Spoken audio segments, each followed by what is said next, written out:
News 15 Investigates is taking an in-depth look into the surge of deadly fentanyl coming into the hub city. We've learned Lafayette Parish is on pace to set a record for fentanyl overdose deaths this year. News 15's Jeff Horchak joins us live in studio with the final part of his three-part investigation, Poisoned: Lafayette's Fentanyl Crisis. Jeff, you sat down with the head of the narcotics division at Lafayette Police, as well as the state attorney general. What did they tell you?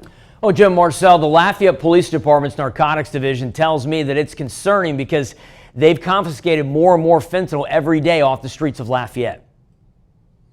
For years, Lafayette has been a hot spot for drug trafficking, with two major interstates in I-10 and I-49 meeting up here in the hub city, and LPD is constantly seizing drugs. A good majority of it contains deadly street fentanyl. Now, Lieutenant Will White, who heads up the narcotics department with Lafayette Police Department, says every single day they seize fentanyl on the streets. And in April, LPD seized their largest fentanyl bust in the city's history, confiscating 5 pounds. Whenever the K2 spikes start hitting the market in these local smoke shops and whatnot, and at that point I think we saw a trend of your more traditional drugs are now going to be converted to more synthetic in the future, and I think that's where we're at right now. Lieutenant White says that drug dealers and pushers use fentanyl to help increase their profits. Because fentanyl is so cheap, if I buy, let's say, a kilogram of heroin, I can stretch my profits by cutting it with fentanyl. Fentanyl and heroin kind of run parallel with one another. So I'm able to turn 1 kilo perhaps into 2 kilos, which maximizes my profits down the road.